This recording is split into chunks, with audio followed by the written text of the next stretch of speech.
The Secret Lounge is where I display the best of a lifetime of collecting comic books and action figures.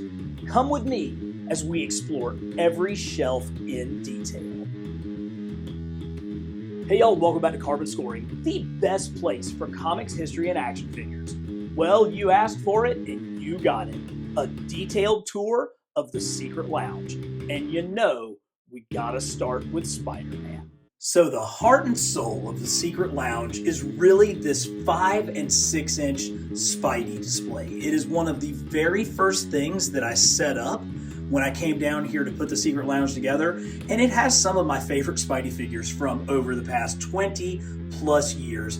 And as you can see, we've added in a few different characters. There are some Marvel Legends, there are some 6 inch ones, but there's a lot of variety in this display. So let's go ahead and start taking a look. We'll begin kind of back here on the top row with some of the early Toy Biz 5 inch figures. Now, Toy Biz kind of created a standard body type that they used across a number of different Spidey figures. You can see that Captain Universe Spidey, the Cyborg Spidey, and then the Peter Parker animated head Spidey, all very similar. That Spectacular Spider-Man, that's Ben Reilly Spidey on the back row, uses that. And then if you come across, we've actually got a couple of civilian type Spideys, one with the half Peter head, half masked head, and one with his clothes ripping off. Both were kind of late Toy Biz figures right before Marvel Legends started. In the middle is one of my absolute favorite Spider-Men, the Spider-Sense Spidey, and we'll see another version of him here pretty shortly. This one, I believe, was a comic shop exclusive. He has kind of a John Romita looking Spider-Man head on that McFarlane body. Granted, those two things don't exactly go together, but that's okay. And because I love the half mask look, there's a McDonald's Happy Meal toy from 1995 with the half Peter, half Spider-Man. Coming across this back row, you've got more of those similar figures. You can see Spidey 2099, Scarlet Spider, and a regular Spider-Man all on that exact same body frame. But behind them, you've got the 6-armed Spider-Man from the cartoon, and in the corner, a version of Man Spider. And that's really one of the better sculpts that Toy Biz had at this time, that Man Spider version. Now, down here, I've got my little homage to the Bombastic Bagman, one of my favorite characters. There's the Target exclusive Marvel Legends figure. He does have the Kick Me sign on the back. And here's the Marvel Universe one. I don't think I have any others. I have Spider-Girl, who is really fantastic. And then I've got a little collection of Peter Porker, the Spectacular Spider-Ham. You can see I have quite a few versions of Peter Porker. This one from Diamond Select is actually one of the absolute best. But you've got the Spider-Verse versions, you've got the Marvel Legends versions, you've even got like a custom Mini-Mate version.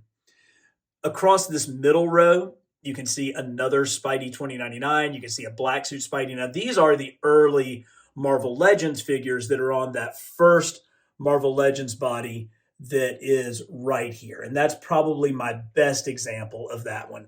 And he is flanked on either side by Scarlet Spider and the Black Spider-Man.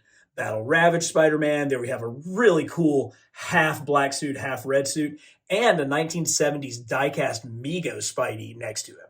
Now, the women in Spidey's world kind of take up this corner, and I've got my different versions of Mary Jane and Gwen Stacy, and they're both in 5 and 6 inch, as well as a little bit of Happy Meal and even 3 3/4 inch form. Plus, this is where you get Mrs. Lion, Aunt May's dog. So cool.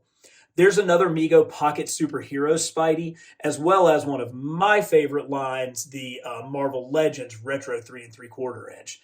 Now, this Spider-Man right here is a Happy Meal toy from McDonald's in 1995, but I love the Ditko look of him. And you got a couple more Spider-Hams. Wrapping it all up, though, is perhaps my favorite Spider-Man in my entire collection. Here is that Spider-Sense Spider-Man. I actually have a custom Spider-Sense head going on with him. This is the Spidey that was in my pocket on my wedding day. And so he will always be right here at the center of my Spider-Man display. Now, before we look at some Marvel Legends Spideys, let's take a look at a shelf of some larger Spider-Man figures. So now we're going from a collection of some of the smallest Spideys in my display to some of the biggest with my Hot Toys and various and assorted Spider-Man figures. And right here in the front is the Hot Toys Spidey from the video game. Now, that is a really cool one, but I think it does represent the Spider-Man look from the comics incredibly well. On either side of him, I have the Metacom black suit Spider-Man. Very, very cool, very lanky and long. And in the corner, the Metacom red suit Spider-Man. Now, hiding in the back is the 12-inch Mego Spider-Man, and he is, of course, got the Cyborg Spider-Man right in front of him. On the front row, you gotta love Mighty Mugs. So, of course, we've got the black suit and the half mask, and over on this side in the front row, we've got the classic red and blue. This is a cool one. These are not original Mego figures. This is actually a reproduction, but the mask I painted myself. So that is meant to be a Steve Ditko style mask on that Mego figure. And of course, you've got the secret identity Peter Parker right next to him. One more bombastic Bagman. And then lurking back here in the back is the late 70s, like 1978 Remco electronic Spider-Man. He would actually like swing on an electronic web. There was a mechanism in the back to allow him to fly. So, you know, you've got some great ones. You can see there's like the Spidey 2099, but this is sort of my oddball Spidey display. But we kind of skipped over the entrance. So let's go back to the front of the Secret Lounge and see what all of the fuss is about. As you enter the Secret Lounge and head down the steps, the first thing that you see is this wall of carded figures. And there are a ton of different size figures, from oversized versions of some of the greatest toy lines of all time to retro cardback versions of some of our best hits. I love this display. The idea here is that it's meant to feel like you're walking directly down into the toy aisle at a Toys R Us. Something that, unfortunately, no one really gets to experience anymore. Now, one cool thing about this display is while I do have these giant 12-inch carded figures, recently I picked up some of the tiniest carded figures I've ever seen. These are Japanese gashapon figures of the earliest Marvel superheroes, and they come out of vending machines in Japan. And of course, the only way I was able to get them was to pick them up on eBay. But they're little micro-sized versions of our favorite figures. Now, this is the wall that you face as you come into the Secret Lounge. But as I turn, I also have this wall. And this just looks so good. I mentioned how much I loved that Marvel retro card line, the 3 3/4 inch line, and I have every single one of those carded figures on display right here. But when it comes to retro, nobody is doing as good a job as Hasbro, particularly with their Spider-Man retro card backs. Now, granted, I do have a love for the Fantastic Four, so I have all of those down here, but then looking up, I just have stacks and stacks and stacks of the Spidey retro card figures. Oh, it looks so good. And just these bright colors as you come down, just this just explosion of color as you enter into the Secret Lounge. Yeah, it just makes me happy.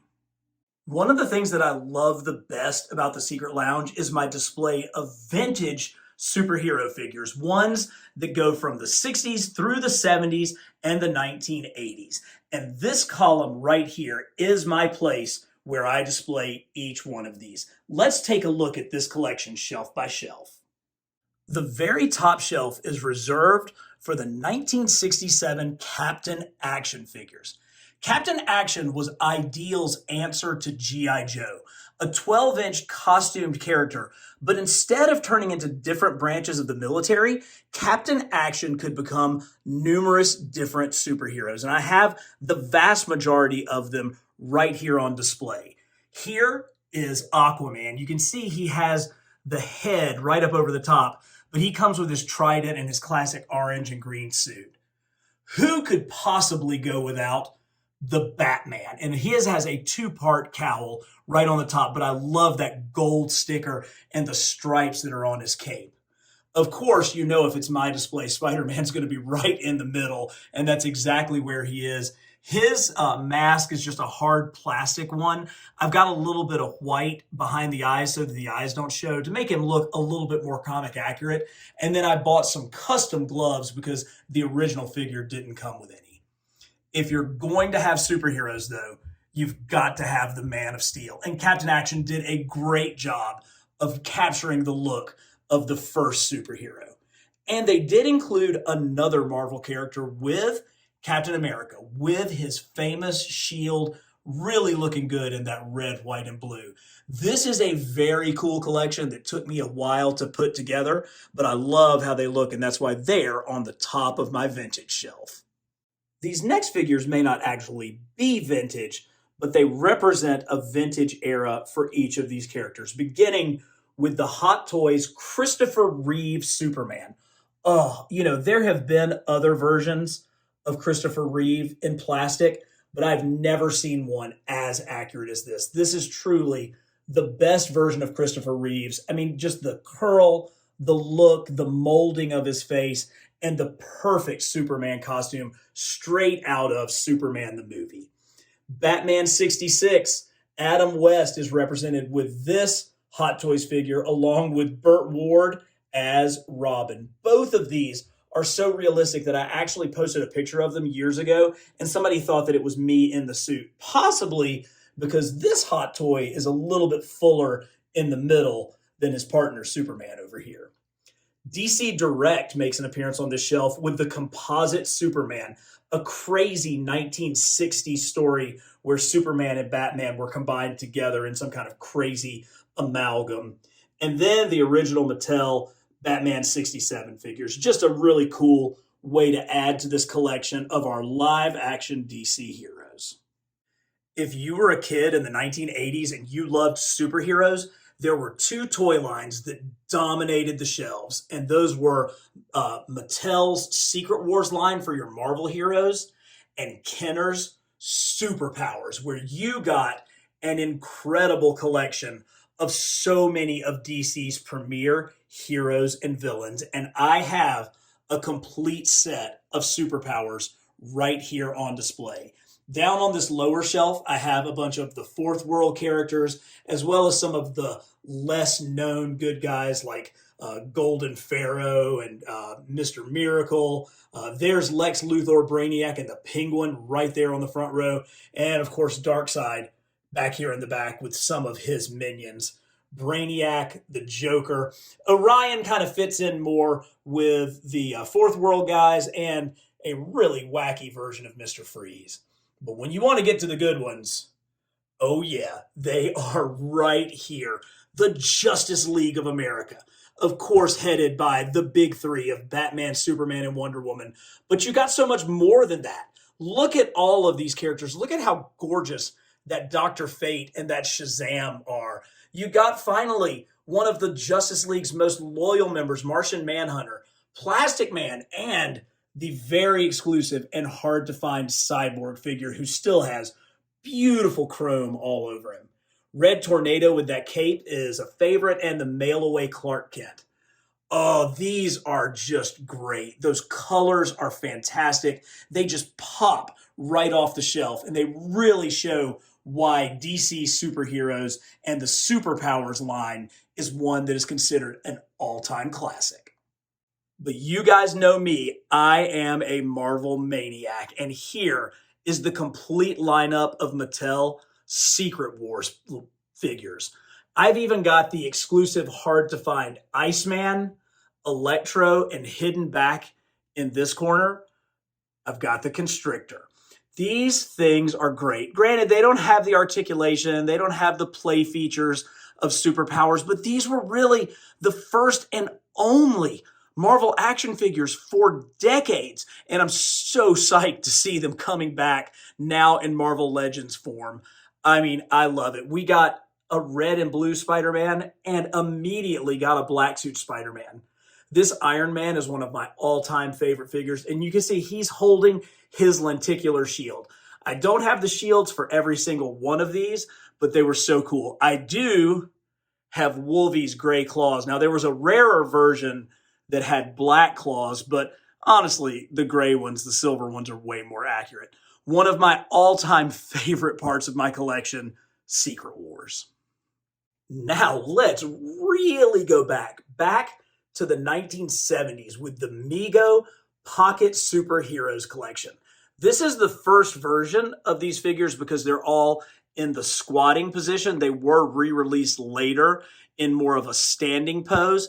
You can see they're very much lacking in detail. Spider-Man doesn't have any white for his eyes. He doesn't have any black web lines. Superman doesn't have yellow on his crest, nor does Batman. Ooh, Captain America's really missing some color. But these were like tiny. You know, in an era dominated by Mego's 8-inch figures, these were the first ones that were really in this scale. But behind them are a real treat. These are the 1967 Marx Marvel statues. I did a full video on these and actually showed how I painted each one. They came just as a solid color of plastic. Mine were actually the gray version, but I went through and I custom painted each of these. And this is the complete set here in the background with Hulk, Iron Man, Captain America, Spider-Man, Thor, and Daredevil. Together, they make one great vintage shelf.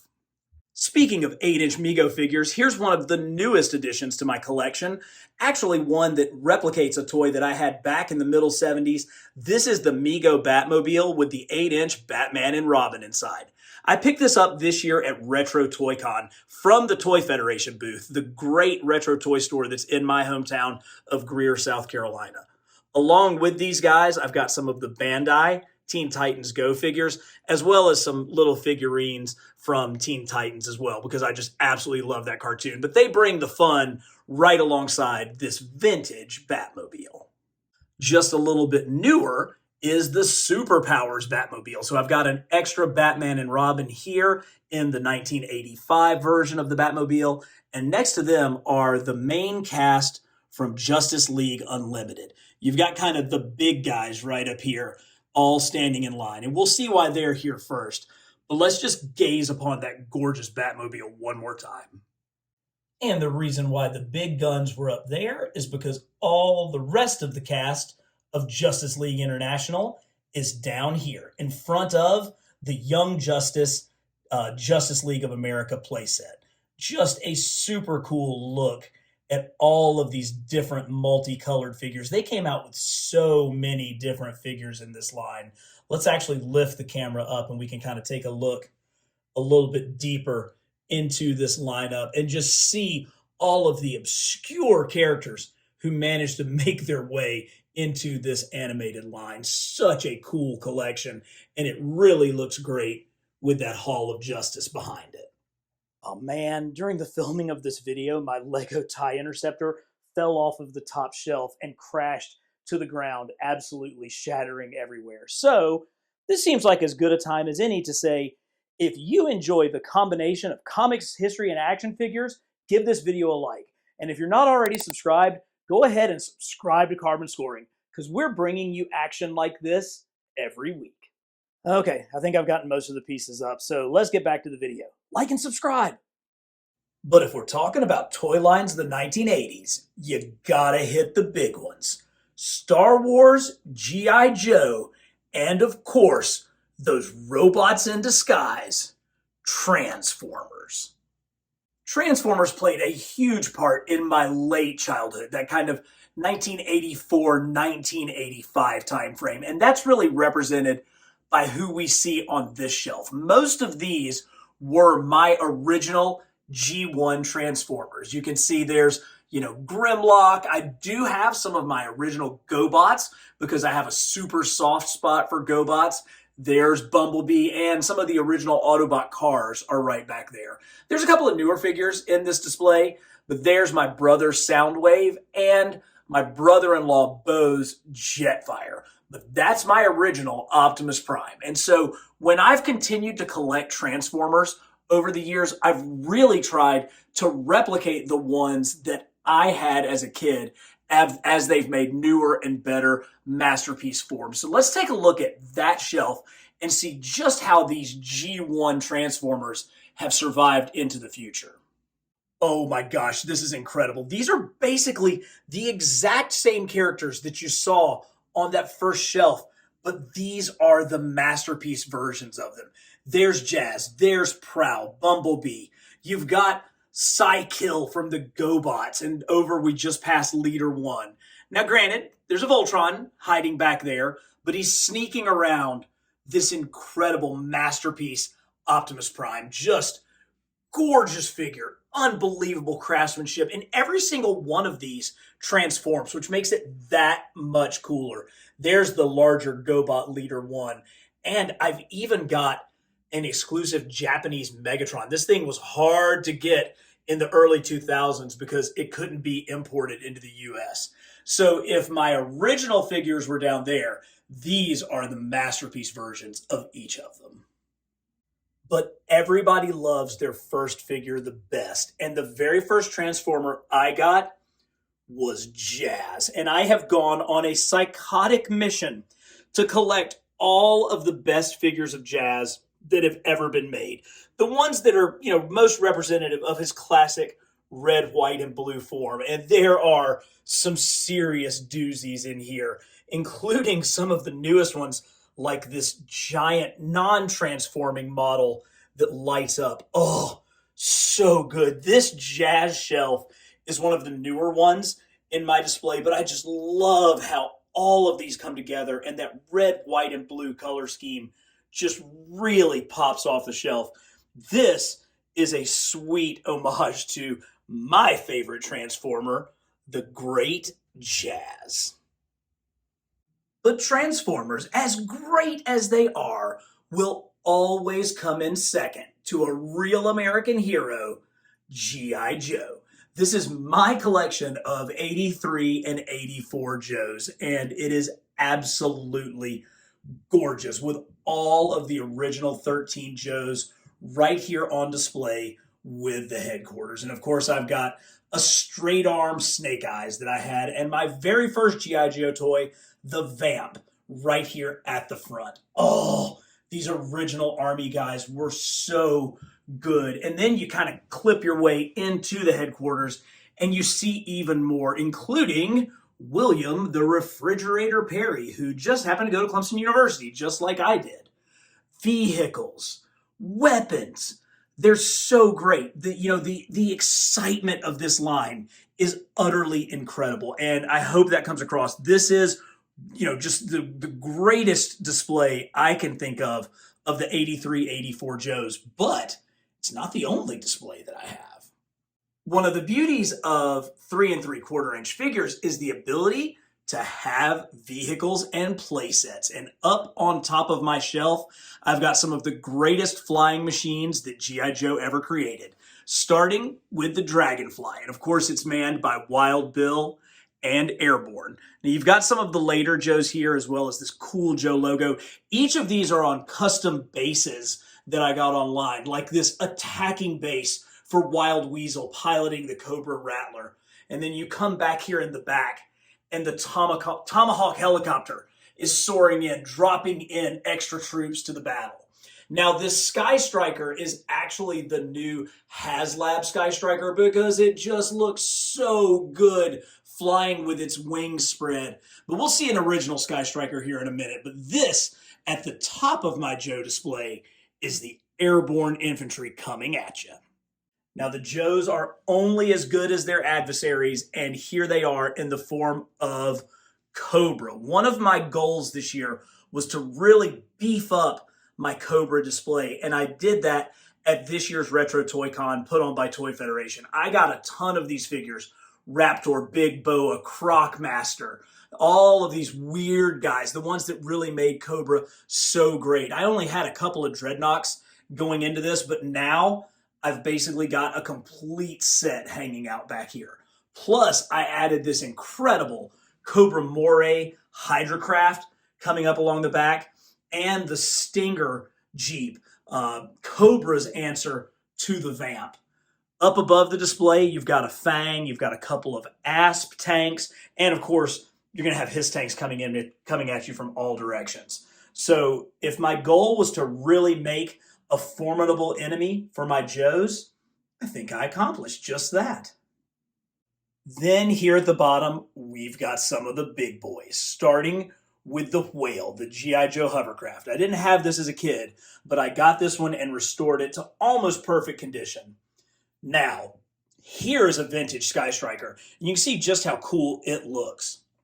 The Mobat tank, this is the Mauler. The Mobat is up in my command center, but the Mauler is from my brother-in-law's collection, as well as the troop transport. So those are both two relatively new additions, along with the Skyhawk and the jump set. So down on the bottom, we've got the big boys bringing the heat for a real American hero. But you didn't think we were finished with G.I. Joe, did you? No way! Not when it continues to be one of the absolute best lines on shelves. And these are the Sideshow custom 12-inch figures of all of the main characters from G.I. Joe. Unfortunately, they're a little bit crammed in here up at the top, but you can still see the detail and the love that went into each of these, particularly this incredible second version of Snake Eyes. I love having Duke right here next to Cobra Commander, and this Storm Shadow is just truly fantastic. A very cool addition to the G.I. Joe shelves. Hopefully many of you watched my video where I put together my G.I. Joe classified shelves. If not, I'll link to it here in the video. But this is a compilation of not only HasLab figures like the Hiss tank and everything that went along with that, but also custom 6-inch Fang copters as well as other ones. This is what I consider my Cobra High Command shelf, with only the highest of Cobra's officers and members here, flanked by some Cobra troopers and a Trouble Bubble with Serpentor flying around over the top. This is where you cut off the head of the snake and things are going to get into trouble. I got a lot of feedback saying that Tomax and Zaymot should have been on the shelf. Yeah, maybe, but I like to keep them not so crowded that you can't actually see everybody. And that's what I really feel like I managed to accomplish with my Cobra High Command. I love the original 13 Joes, and I can't wait to get each of them in action figure form. But the thing that really makes G.I. Joe the franchise that it is the diversity of characters. And that is what this shelf of G.I. Joe Classified is meant to represent. You have everybody from a mountain climber to a survivalist to a Green Beret. It is just the coolest combination of colors and looks. I mean, when you get to Torpedo and Snow Job, you got Flint and Lady J hanging back in the back. And of course, you've got Spirit and his Eagle, two of the absolute neatest looking figures in this line. Oh, it is just so terrific. Flying down from above, you've got the Halo Trooper, which is my stand-in for Ripcord, and of course, Airborne. But nothing could center this display other than the HasLab Dragonfly. Oh, it just looks so good, towering over the top of this Joe collection. Such a sweet piece, and absolutely a classic centerpiece for what I really consider right now to be the top line of action figures on the shelves, G.I. Joe Classified. If Cobra had a high command, then this is the Joe's version. These are where the original 13 Joes hang out, along with Duke, Roadblock, and Gung Ho. You've got the incredible Jeep driven by Clutch, my first and still probably favorite G.I. Joe, and I've got a custom Skyhawk soaring right here over the side. So awesome. I love these guys. I cannot wait for this OG 13 to continue to grow. I talked with Lenny at San Diego Comic-Con, and they did say that getting all of those original 13 Joes is a priority for them. And with the release of the recent comic book and the continuation of Larry Hama's run, G.I. Joe could not be any hotter than it already is. The Joes are also made for troop building, which is something that I have done in abundance with multiple Trouble Bubbles and a ton of different Cobra Troopers. But this final shelf of G.I. Joe Classifieds is for all of those super cool characters like Zartan and his Dreadnoks, Big Boa, Crocmaster, some of the ones that you saw on my new updated Cobra shelf for the classic figures, and of course, more of the absolute insanity, including figures from G.I. Joe the movie, Nemesis Immortal, and the Once a Man Cobra Commander. Oh, just so cool. They are starting to reach into so many different avenues of Joe history and lore, and I am all about it because just look at how good all of these things look together on a shelf. So for every mega hit like G.I. Joe and Transformers, there were 10 lines that didn't have the staying power. This shelf contains some of the best of the rest of the 1980s. Many of my long-term viewers know that the Secret Lounge recently flooded during the events of Hurricane Helene, and the water level rose well above the level of this shelf, which held my mask toys, the Mobile Armored Strike Command. So if G.I. Joe and Transformers had a love child, it would be Mask. Transforming vehicles, cool action figures with unique headgear, it just was like the coolest thing. And the good news for everybody is it's coming back. Apparently, Loyal Subjects now has the rights to make Mask figures, and they're going to basically reproduce these original figures in this original size. So I'm glad that I have these originals, but I'm actually super excited that more people are going to get to experience this line because it's just so cool. And the good news from the flood was it made me get down here and actually clean all of these things off.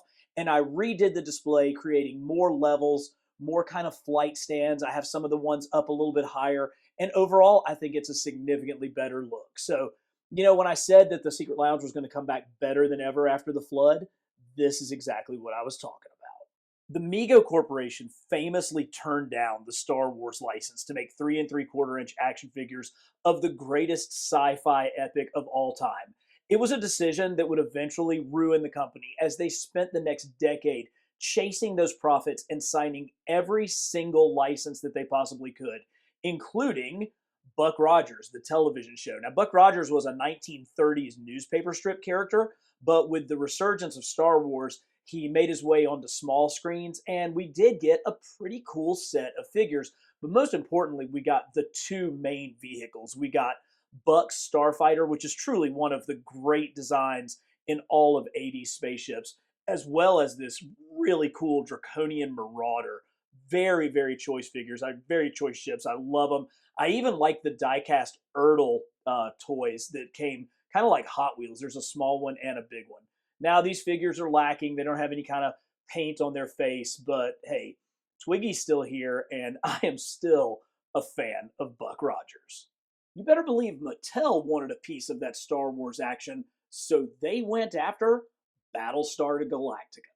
Now, the most famous thing about the Battlestar Galactica line is that this exploding tip, this propelled tip, lodged in a poor kid's throat, and unfortunately he choked and died, and that's what actually led to the loss of the rocket-firing backpack Boba Fett. But the line was actually really, really cool. I've actually supplemented it with a couple of extra figures. This is a 3D printed Colonial Viper that I've scarred up and kind of worked on and tried to give a little bit of carbon scoring treatment. And I have the actual Battlestar Galactica, the Eagle Moss statue of that here in the back. It's a cool set of figures. They have great designs for the ships. That Colonial Raider is still an absolute classic, and I love this version of it with the custom stickers. It's unfortunate that this toy ended up giving a bad rap to the entire story. I am an unabashed fan of Disney's first PG movie, The Black Hole. This thing was like a horror classic set in space. And again, Mego tried to keep up by producing action figures of it, including an incredibly rare second series that is so rare I don't own it. But I have tried to pick up every figure since, including this huge Vincent figure that I believe was a San Diego Comic-Con exclusive in the early 2000s. Now, as awesome as Vincent was and his partner, Old Bob, he's only as good as his bad guy. And that's where these different Scarlet Maximilian figures come in. Oh, such a cool bad guy. I just love the Black Hole. If you haven't seen it, it's on Disney Plus. it is something that, it's dated. The special effects are kind of wonky, but that storyline and the horror of it still stands up. Go check it out. As we're going to see shortly, my collection has been tremendously influenced by anime, particularly the long form storytelling that was in Space Battleship Yamato or Starblazers. But the thing that actually received bigger American popularity was Robotech. Robotech was a combination of different anime movies and serials that kind of got combined together for the American market.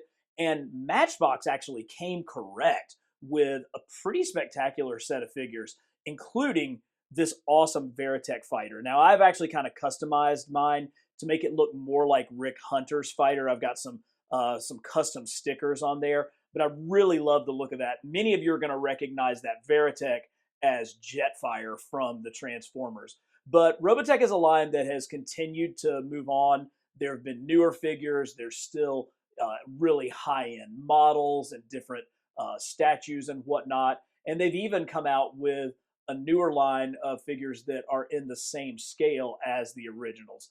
But this Robotech display, I think, really kind of captures that long-form anime storyline of Robotech.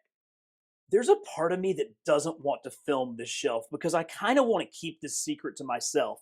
Truly, one of the greatest hidden gems of the 1980s, Coleco's Starcom line.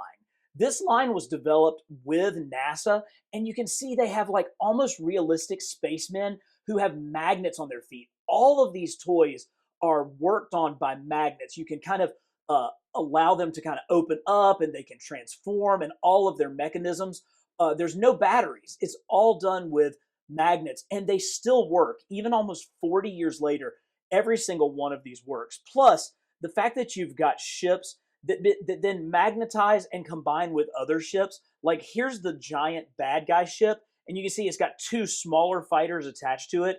The Star Max bomber, which was kind of the main good guy ship, has the little fighter attached to the top. They open up and have secret hatches and passages, and they just look so, so cool.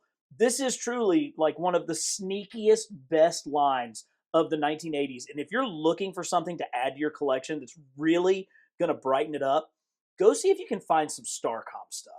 We've made it up to the top shelf with even more obscure 80s toys like Captain Power. Here is Captain Power himself and his ship, where you could actually put in a VHS tape and play against the television. The evil bad guy ship is this new one over here. I recently picked this up from Toy Federation. I've got some Fisher-Price toys, the Adventure People. This is their Alpha Probe, which is kind of a souped-up version of the Space Shuttle. And that 1970s Master ROM. Oh, look at that. Fisher-Price, I think, is the maker. No, Parker Brothers, the board game company, were the ones that made ROM. And we got a convention-exclusive, much more accurate comic ROM later on, not too terribly long ago. In the back is the Skybird, Spacebird. It is this really cool ship that was kind of trying to take over from the X-Wing fighters, and RoboForce. Just another great kind of combination of super fun 80s space toys. Let's check back in with our Marvel Legends shelves, beginning with the Lords of Asgard up with my Thor display. I got into Thor comics during the 1980s during Walt Simonson's time on the book, and we have actually gotten a pretty good set of figures since then.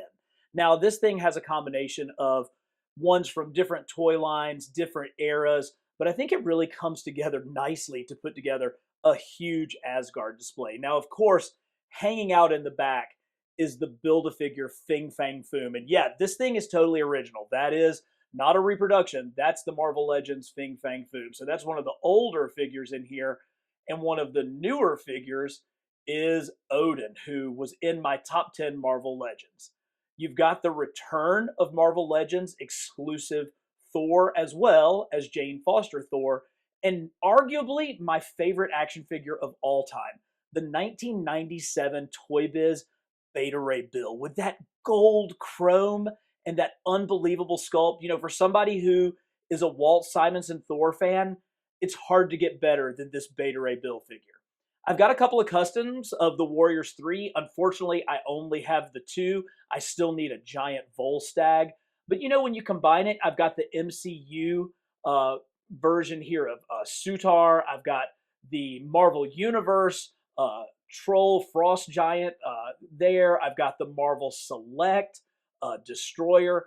But they all come together to create a pretty cool Asgard display.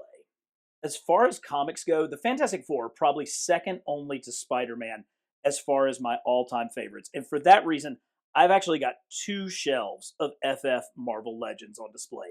This is what I consider my John Byrne shelf. You've got the figures in their blue and white uniforms, and we've even got She-Hulk in here, along with the Invisible Girl, the Thing, this great super stretchy Reed Richards, and that very John Byrne looking Human Torch.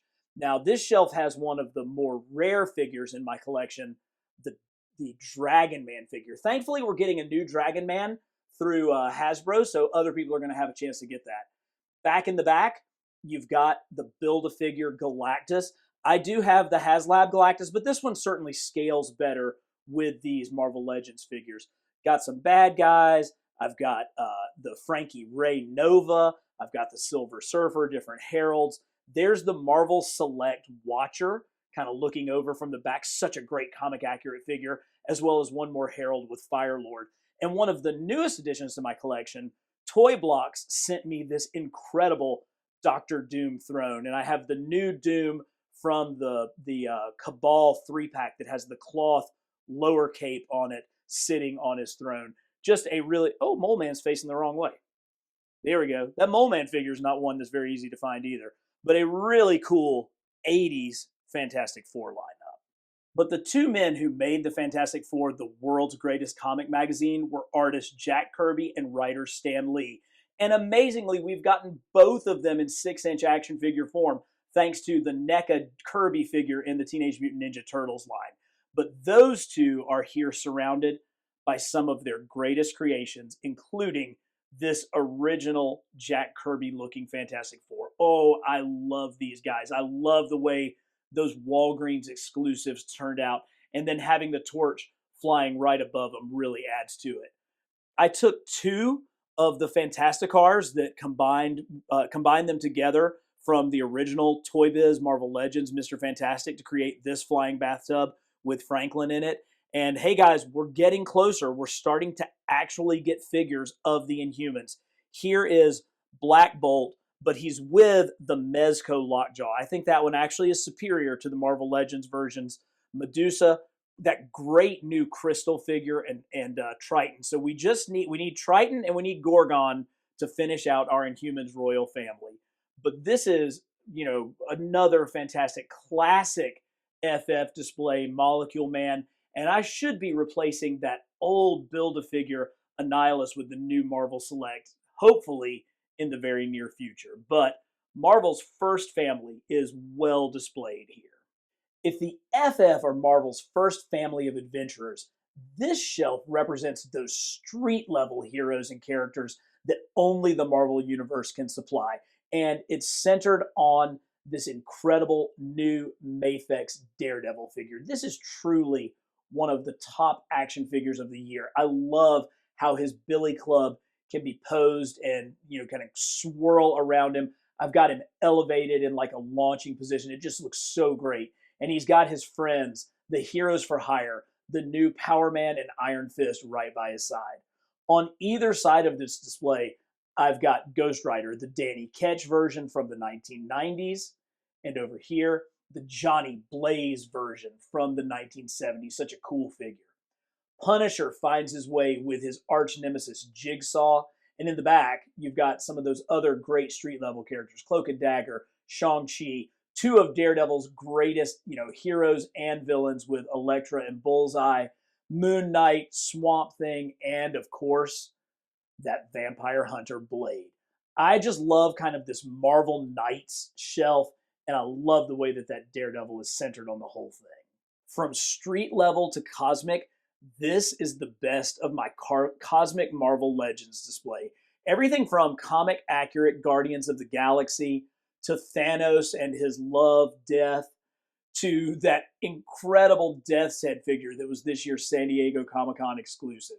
You know, I've got members of the Nova Corps, I've got Skrulls, and I have Frank Castle as Ghost Rider, the cosmic Ghost Rider, rocking around the entire thing. This is such a fun display. There's so much color in here. Yeah, it's time to get a new Adam Warlock, but I love the binary figure that came out in the past couple of years. This is just a really sweet cosmic display and one that will continue to be added to over time.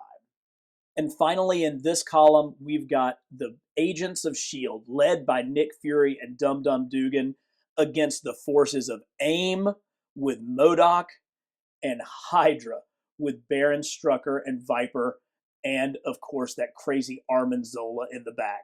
I just really like how we've got a little bit of army building down here on this bottom shelf, and you've got the S.H.I.E.L.D. agents kind of right there centering it.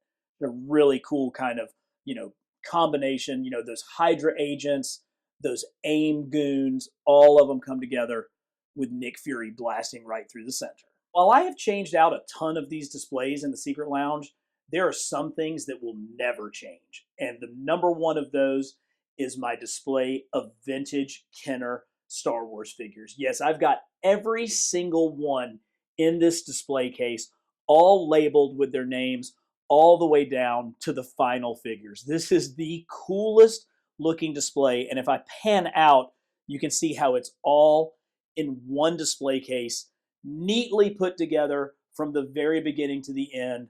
I will never switch this out. This will always be one of the first things that you see when you come down to the Secret Lounge, is this gorgeous display case of all of the Kenner vintage Star Wars figures, all of them like they're kind of popping right off of the card. It is just truly one of the things that I am happiest with down here, and one that's going to stay forever.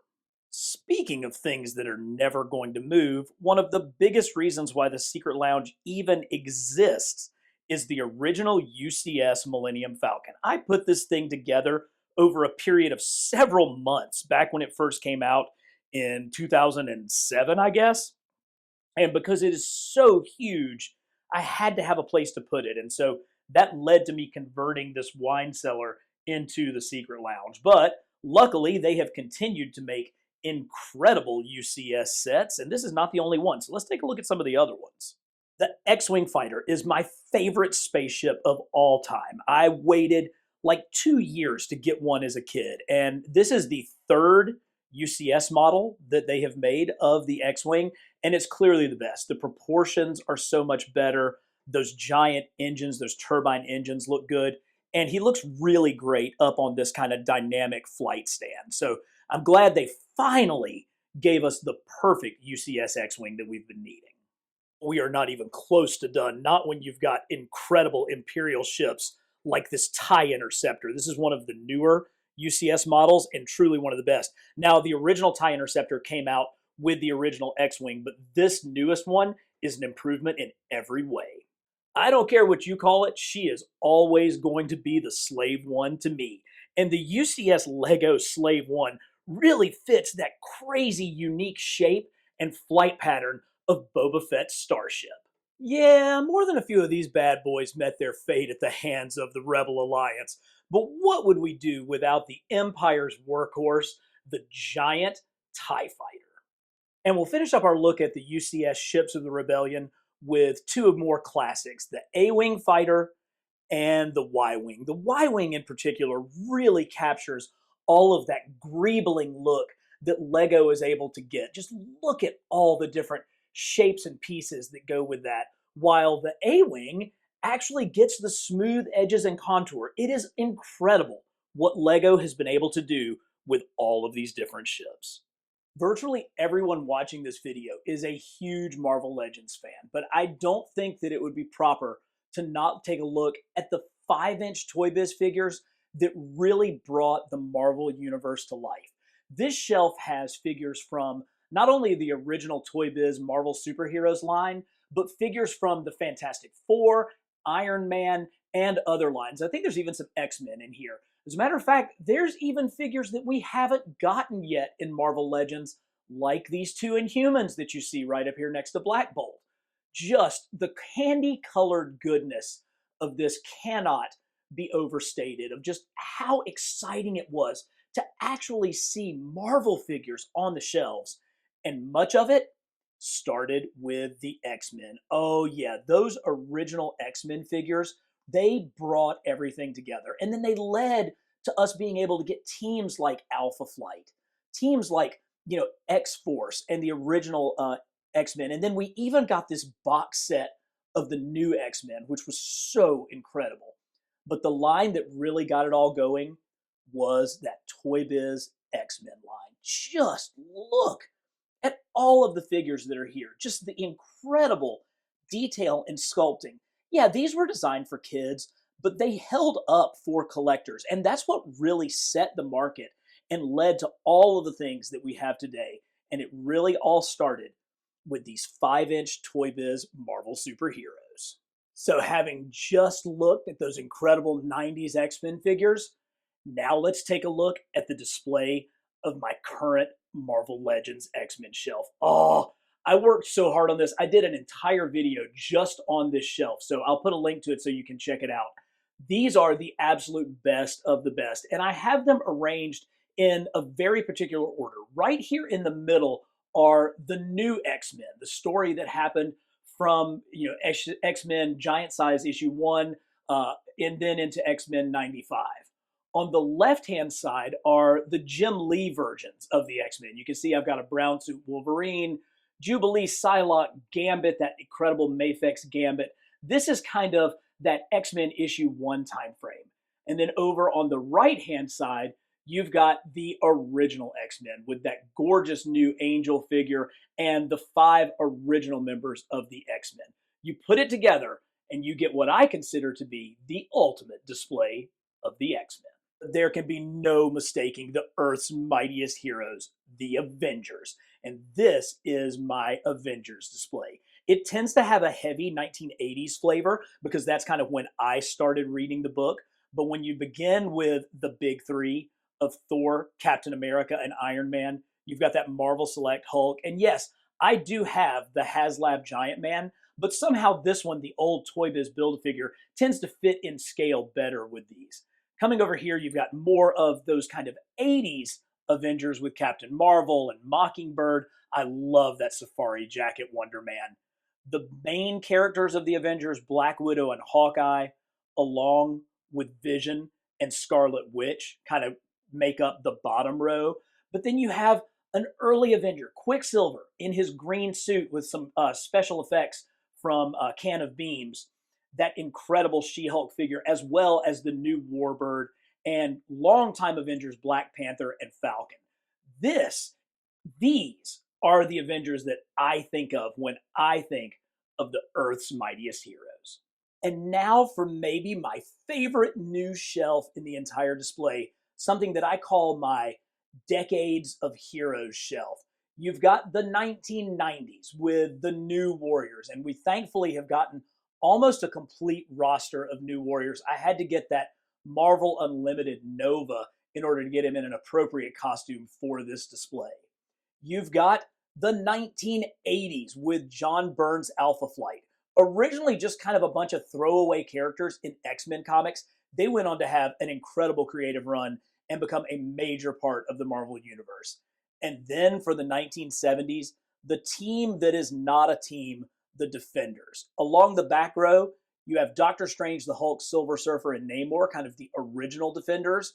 And then along this front row, thanks to the release of that new Damian Hellstrom figure, we've got kind of the 70s Defenders with Nighthawk and Valkyrie and that gorgeous Hellcat. So I just think that this shelf is so fun. 70s, 80s, and 90s all in one place.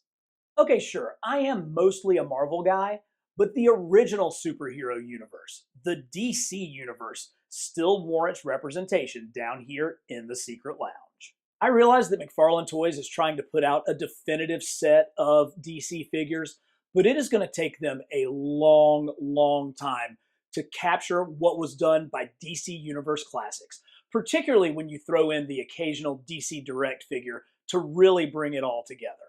This is kind of my Justice League display. You've got members of not only the Justice League, but also up on the top row, the Justice Society of America.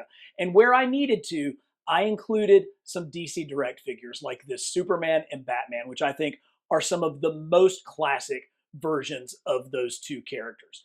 One of the things about the DC heroes is just look at how colorful they are. And if you think the good guys are colorful, wait till you see the bad guys. DC Universe Classics did not shy away from all of those zany DC bad guys. And just look at how amazing this whole stack of Build-A-Figures that they produced are back here on the back row. Now, yeah, you've got some of your classics like Black Manta and Toyman, Deadshot, Luthor, the Joker, but it's really the super crazy ones like Chemo and Metallo and Trigon that make this display so much fun. You know, I've got to look at it. I think that maybe my favorite characters out of all of these are right here with Mothman and Catman. Just a great display that really shows the depth of the zaniness of the DC universe. DC UC also put out some really tough to find exclusive figures, like this Legion of Superheroes set that was a San Diego Comic-Con exclusive, as well as the Earth One heroes, not really heroes, except for Luthor, the Injustice Society.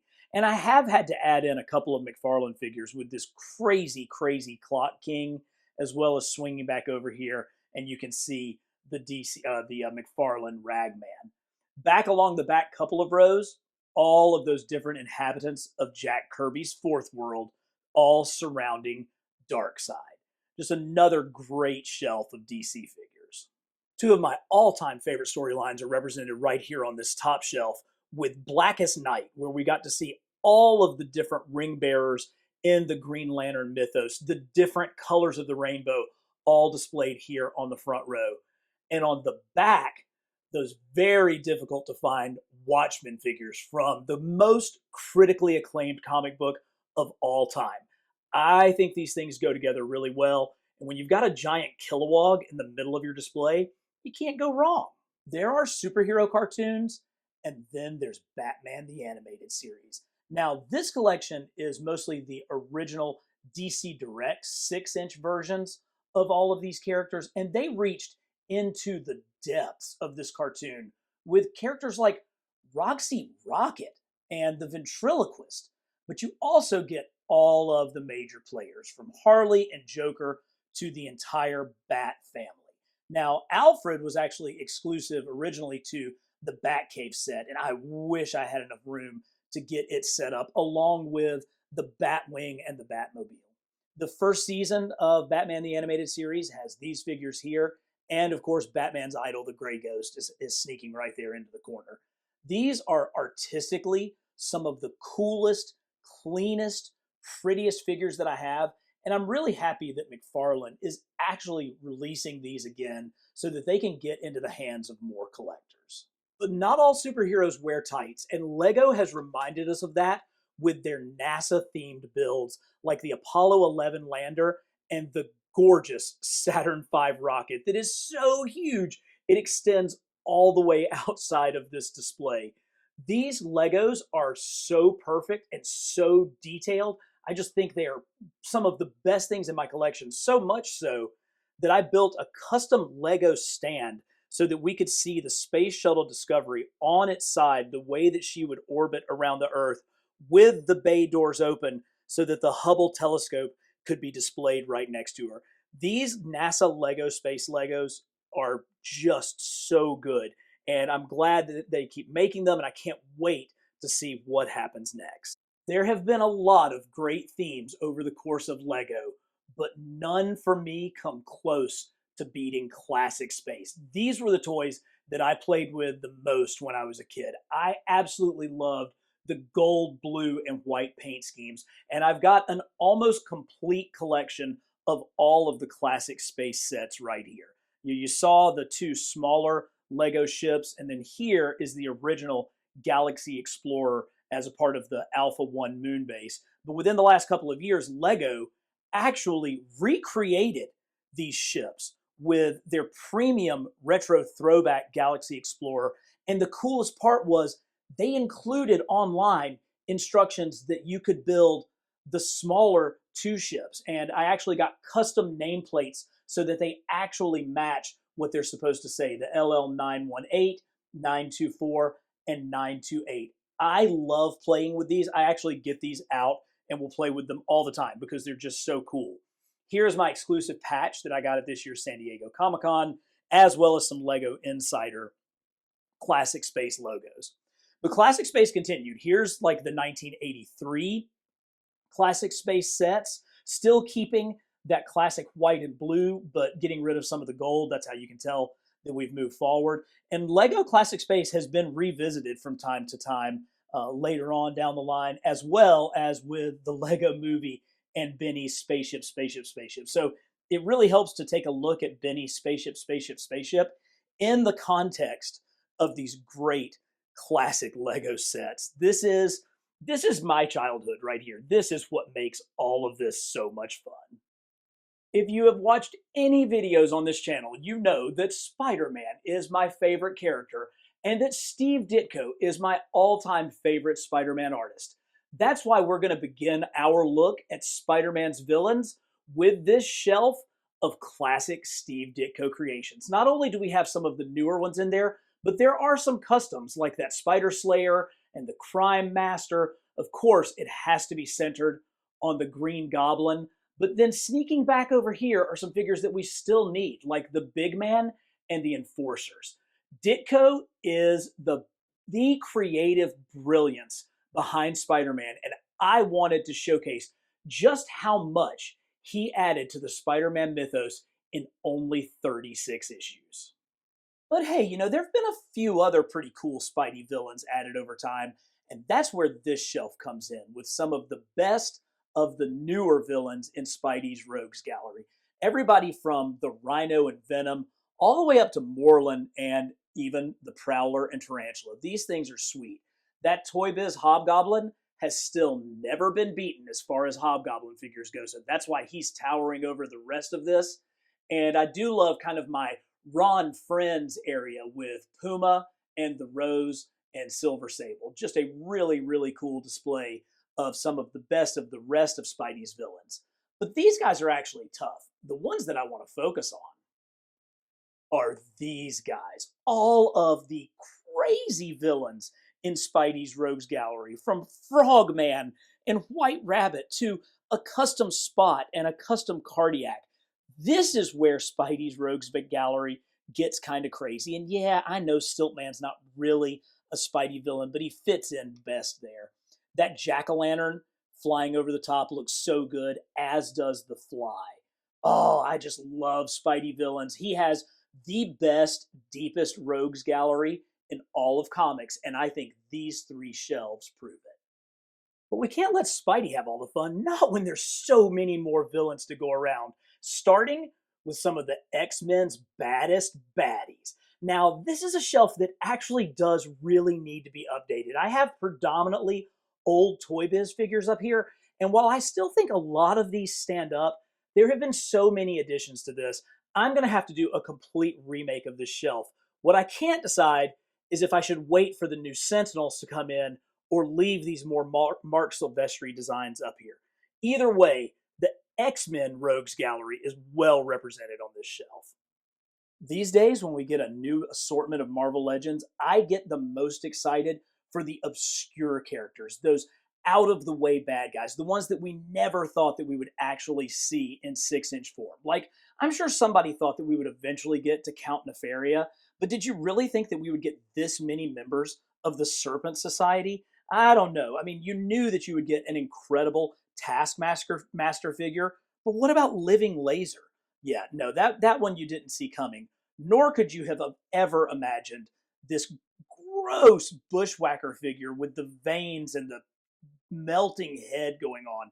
No, Marvel Legends villains are absolutely where it's at. And that's why I've got multiple shelves of them, because when you come down here, you get more of the big guys, the Build-A-Figures like Armadillo and Ursa Major and the rest of the Red Guard, the October Guard. That's G.I. Joe. I'm getting everything confused. You've got so many of these awesome bad guys, including Absorbing Man, as well as Wrecker and his wrecking crew. Oh, you can't have good guys without bad guys, and thankfully Marvel Legends has given us a ton of both. Oh, we're not done. There's a whole nother shelf of crazy, kooky bad guys hidden right over here, with guys like Dormammu and the Void. What an unbelievable set of goofy, goofball bad guys that really complete our Marvel Legends villains collection. People ask me all the time, who has the most figures out of any Marvel character? And I'm pretty sure it's Spider-Man, but when it comes to Marvel Legends, no one can top the variety of the Iron Man Armory. Just look at all this red and gold greatness. And yeah, sure, there's figures from different lines in here. You've got a little bit of Marvel Select, you've got a little bit of some foreign companies with some die-cast metal, but you've got so many different versions of Shellhead's armor. It is just absolutely stunning. And when you put them all together, they make such an incredible display for Iron Man's armory. Before we take a look at my Spider-Man shelves, we've got to go through this column that is so near and dear to my heart of Japanese cartoons, including what is arguably the best collection of Space Battleship Yamato Starblazers figures anywhere. G-Force, or Battle of the Planets, was a lot of people's first exposure to Japanese anime. And thankfully, we've gotten some cool figures both in 12-inch form from Medicom, as well as the entire team in 6-inch form from Diamond Select. Now, we recently got a new Kenda Eagle, and the female figure is actually coming out as well. So I'm hoping that we're going to eventually get the whole team again in new hyper-articulated form, but for now, this display looks really good. If your first exposure to anime wasn't G-Force, then it almost certainly was Speed Racer. And Resaurus, a now defunct company, did an incredible line of Speed Racer characters and figures, including this gorgeous Mach 5. It is one of the better done waves of figures in my entire collection, and that's why it still has a place of pride down here in the Secret Lounge. But for me, this is what toy collecting is all about. It's all about nostalgia and the thrill of the hunt. And when I was in first grade, there was this incredible cartoon that came on my UHF channel called Starblazers. And it was the lengthy story of the space battleship Yamato, in America called the Argo, as it made a 1-year voyage to try to save the Earth. And ever since that day, I have made it my mission to collect as much Starblazers Yamato memorabilia as possible. And this summer, me and my family made a special trip to Japan, and I got to do a ton of vintage toy hunting. And that is where I found a lot of this incredible Starblazers memorabilia. These are die-cast metal ships. Here is the Yamato Bridge playset with some gashapon sitting on top of it, plus actually a new figure from SH Figure Arts. But these things, they really are truly some of the pride and joy of my collection. They just look so great. Some of them are super valuable, some of them aren't, but they represent just an incredible, time in my life. It takes me back to my childhood, and there's just so much fun with these Starblazers figures. And if you've never watched Space Battleship Yamato, I really hope that you do. It is so cool. Let me point out just a couple of things. This gray figure of Analyzer, or IQ-9, was the first Starblazers toy ever produced, and I found it in a huge display in a shop in Tokyo. So that was actually a total win from my trip. The Captain Avatar figure, the Safubi Captain Avatar, was the last of these 5 that I needed to complete. I saw this in a toy museum and was able to track one down later on my trip. There's just so much joy that looking at this Starblazers collection brings me. And I hope that some of my passion for it rubs off on you guys, and you guys will go on a journey along with our Starblazers. We're down to our final 2 shelves, and you knew that they had to be Spider-Man related, beginning with my Spider-Verse display. Now, I did a video about the making of this shelf, but since that time, there has been another complete wave of Spider-Verse figures that have come out. So they have been added to the shelf, as well as the spider buggy. I just love how I've got that thing flying through the air. And that's one of the things that I really like about this display. I used the floating displays from Iron Wing Collectibles. You can find them at ironwingcollectibleshop.com. I'll have a link in the description. But look at how the main characters of Spider-Verse are all flying out of the center of this display. It just brings so much dynamic action to it. I absolutely love it. This is a display that will continue to grow and change and evolve as more characters enter the Spider-Verse. But for now, as far as fun and action, it is hard to beat this one. Now, my pride and joy, my 6-inch Spider-Man display. This display means so much to me because there was so much thought that went into its production.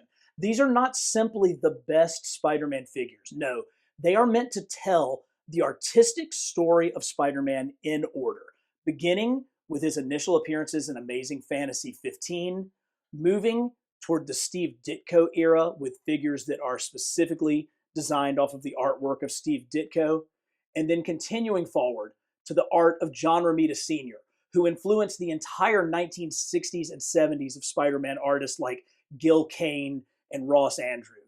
Then you come to the 80s with the Black Suit Spider-Man, designed by Mike Zeck and drawn by one of my favorite Spider-Man artists, Ron Frenz. Then everything changed with Todd McFarlane, whose signature art style evoked the memories of Ditko but brought a new dynamism to the character, and you can see that right here. He was succeeded by Eric Larson and Mark Bagley. Bagley went on to draw more issues of Spider-Man than anyone before him. And then we move into the modern, the 90s and the 2000s with artists like Humberto Ramos and Ryan Stegman and J. Scott Campbell. This display is one of the most recent ones that I've set up because it really does kind of tell the story of Spider-Man. And I wanted it to be clean. I wanted it to be sharp. I wanted it to have a lot of action, but I didn't want it to be so overpacked that each of these individual stories couldn't be told. And that's really what I have tried to accomplish with the entire Secret Lounge, is to tell the story of my fandom, to kind of give you an idea of why I have collected these things the way that I have over the years. And I really hope that you all have enjoyed this journey with me. And if you have, give the video a like. And as always, for the best in comics history and action figures, subscribe to Carbon Scoring.